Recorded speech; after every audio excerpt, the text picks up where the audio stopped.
भक्तमाल जी में एक सिलपिल्ले भगवान की कथा आती है। कौन से भगवान, क्या नाम है, जोर से बोलो, सिलपिल्ले। सिलपिल्ले भगवान कैसे हैं? एक तो राजा की पुत्री और एक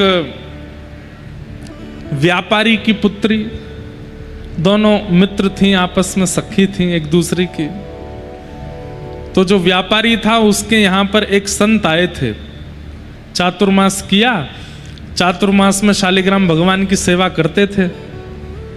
तो जब शालिग्राम भगवान की सेवा होती तो राजा की पुत्री और व्यापारी की पुत्री दोनों बैठ करके देखती थीं। 4 महीने बाद जब चातुर्मास पूरा हुआ, 2.5 महीने बाद जब जाने लगे तो दोनों रोने लगी, बोले हमें भी भगवान चाहिए और यही वाले चाहिए जिनको आप स्नान कराते हो। तो संत ने कहा ये तो नहीं देंगे, हम दूसरे भगवान देते हैं। तो दोनों को शालिग्राम भगवान जैसे पत्थर दे दिए, राजकन्या को भी और उस सामान्य कन्या को भी। बढ़िया इत्र वगैरह लगा के, चंदन पोटा लगा के दे दिए, बोले यही तुम्हारे भगवान है। अब तो दोनों बड़ी प्रसन्न उनके संगी रहती हैं, दिन रात उन्हीं की सेवा करती। ध्यान से सुनिएगा। भाव के वश में है भगवान, भाव के वश में है भगवान। भाव नहीं तो हर मंदिर में, भाव नहीं तो हर मंदिर में दीखत बस पाषाण। भाव होए तो जित देखूं तित प्रकट होए भगवान। भाव के वश में है भगवान। लिख लीजिएगा, सबसे बड़ी प्राण प्रतिष्ठा क्या है ठाकुर जी की? भाव। आपने 3 दिन का अनुष्ठान कराया, ब्राह्मणों को बुलाया, चावल में ठाकुर जी डुबा के रखे, घी में ठाकुर जी डुबा के रखे, आंख पे पट्टी बांध के रखी। कई जगह वो वीडियो वायरल होती है, शीशा टूट गया पट्टी खोलते ही, ओह प्राण आ गए ठाकुर जी में। प्राण तो भाव से आते हैं। भाव नहीं है तो आपके लिए वो ठाकुर जी केवल पाषाण हैं, और भाव है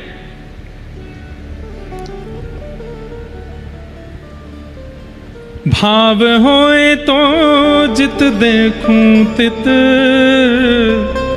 प्रकट होए भगवान। भाव के वश में है भगवान। भाव। अब दोनों कन्याओं को सामान्य पत्थर दे दिया, वो उन्हीं पत्थर में ही अपने परमात्मा को देखती हैं। संत तो चले गए और दोनों लाली पत्थर वाले भगवान की सेवा करती हैं।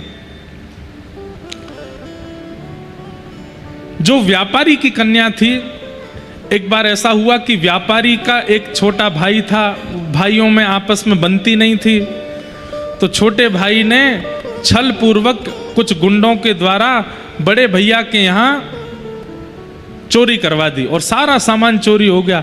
अब चोर सब कुछ तो चुरा ले गए, संग में उस सिलपिल्ले भगवान और ले गए। अब प्रातःकाल होते ही बड़ा भाई गुस्सा करने लगा, बोले मुझे पता है ये मेरे छोटे भाई ने ही करवाया है। लेकिन छोटा भाई पंचायत बुला ली, बोले मैं क्यों करूंगा ऐसा, मैंने कुछ भी नहीं किया है, आदि आदि सब बात करने लगा। पंचों ने भी कहा भैया ऐसे तुम किसी पे आरोप नहीं लगा सकते, माना कि तुम दोनों की बनती नहीं है, लेकिन इसका मतलब ये थोड़ी तुम्हारे घर कुछ भी होगा तो तुम छोटे भाई पर इल्जाम लगाओगे। यहां व्यापारी बड़ा दुखी था, लेकिन उसकी बेटी रो रही थी अलग ही। व्यापारी बोला सब शांत हो गए, 5-6 दिन हो गए, तू क्यों रो रही है? मेरे सिलपिल्ले भगवान चले गए, चोरों से कहो धन भले ही ले जाए, मेरे सिलपिल्ले भगवान देते हैं। तो व्यापारी बोला तू भी बड़ी विचित्र है, यहां पूरा घर लुट गया पिता का, तू वो पत्थर के लिए रो रही है? मुझे पता है वो तेरे चाचा ने ही करवाई है चोरी। जा, संपत्ति तो वो देगा नहीं, सब चोरी कर लिया, पंचों के सामने ये भी दिखा दिया कि उसने चोरी करवाई नहीं, कम से कम अपने भगवान में इतनी निष्ठा है तो लिया जाके। तो वो छोटी कन्या अपने चाचा के पास गई, उनके दूसरे घर पर, और कहा, चाचा जी आप सारा धन रख लीजिए, हमारे घर की सारी सामग्री रख लीजिए, पर उस सारी सामग्री में मेरे छोटे से सिलपिल्ले भगवान हैं वो दे दीजिए।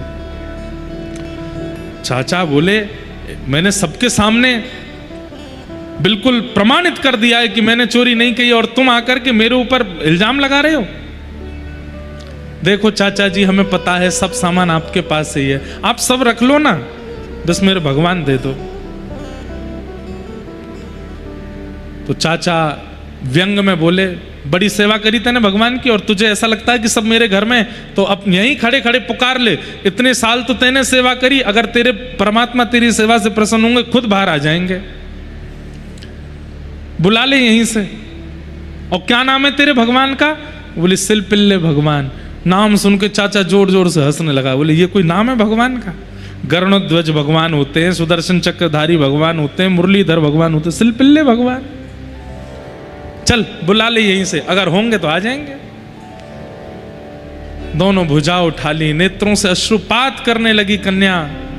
हे मेरे प्राणनाथ सिलपिल्ले नाथ, यदि मैंने आपकी भाव से सेवा की हो, यदि मैंने आपकी नियम से सेवा की हो, आपकी सेवा में कभी भी आपके प्रति पत्थर बुद्धि ना रखी हो, पाषाण बुद्धि ना रखी हो, हमेशा आपको परमात्मा मान करके भजा हो, तो हे नाथ आप आकर के मेरे हृदय से लग जाइए। इतने में ही चाचा के घर के द्वार खुले और भीतर से सिलपिल्ले भगवान अपने आप आकाश मार्ग से आए और आकर के उसके कंठ से लग गए।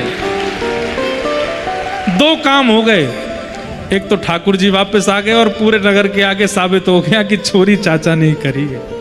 तो ठाकुर जी चाचा के हैं तो सब सामान भी चाचा के हैं। यहां राजकन्या, उसके यहां भी सिलपिल्ले भगवान थे, दोनों सखी थी। राजकन्या का दूसरे राजा के पुत्र से ब्याह हुआ,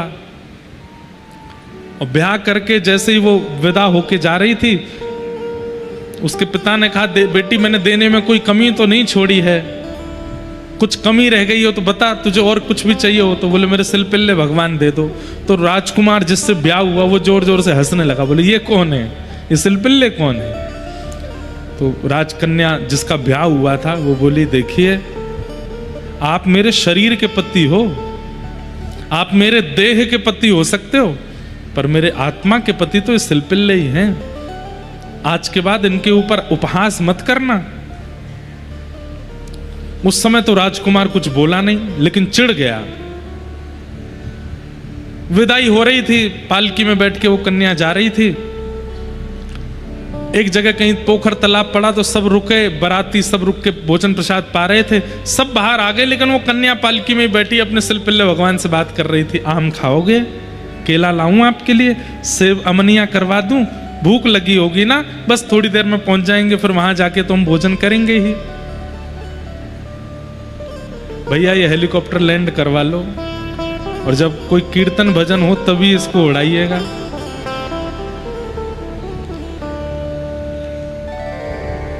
क्या बता रहा था मैं? हैं? हाँ, कुछ पा लीजिए।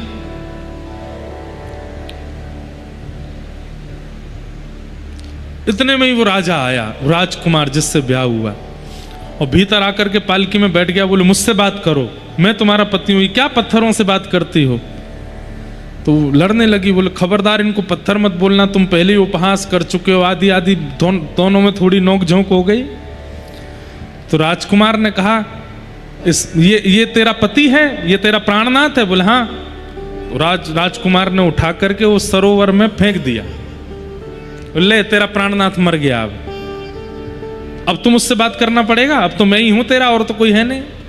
वो राजकन्या रोने लगी, जोर जोर से चीखने लगी, रुदन करने लगी, मेरे सिलपिल्ले कहां चले गए, मेरे सिलपिल्ले कहां चले गए। तब उस राजकुमार ने कहा, देख तू मेरे लिए रुदन करेगी, मुझे पुकारेगी तो मैं दूर से दौड़ा दौड़ा आ जाऊंगा, और देख तेरा वो प्राणनाथ मैंने फेंक दिया उसको सरोवर में, फिर भी बाहर नहीं आ रहा है। यदि उसका भी तुझसे प्रेम होता तो आ गए होते ना बाहर। तुरंत उसने भी ऐसे ही पुकारा, हे मेरे प्राणनाथ सिलपिल्ले, यदि मैंने आपको कभी पाषाण ना माना हो, आपको अपनी आत्मा का स्वामी माना हो, अपने जीवन का स्वामी माना हो, तो मेरे पास आ जाओ। और तुरंत सरोवर से सिलपिल्ले भगवान आए और आकर के उनके हृदय से लग गए। इन दोनों भक्तों की कथा श्री नाभाजी ने भक्तमाल में लिखी। सिलपिल्ले भगवान जो कि सामान्य पत्थर हैं, शालिग्राम नहीं थे, उनमें ठाकुर जी का आवाहन करके उनको भजते। भैया प्राण प्रतिष्ठा वैदिक नियम से तो होती ही है, पर वैदिक नियम से भी ज्यादा भाव से होती है। यदि भाव है तो आपके लिए ठाकुर जी कहीं भी प्रकट हो जाएंगे। किम श्रेय शास्त्र सारह क स्व अवतार प्रयोजनम। भगवान का प्रयोजन क्या है आने का? केवल अपने भक्तों के लिए ठाकुर जी अलग अलग रूप धारण करके आते हैं। किसी के लिए सिलपिल्ले बन के आते हैं, किसी के लिए भक्त वत्सल बन के आते हैं, किसी के लिए कुंज बिहारी, किसी के लिए राधा वल्लभ, किसी के लिए राधा रमण, किसी के लिए गिरधर गोपाल, सबके लिए अलग अलग आते हैं।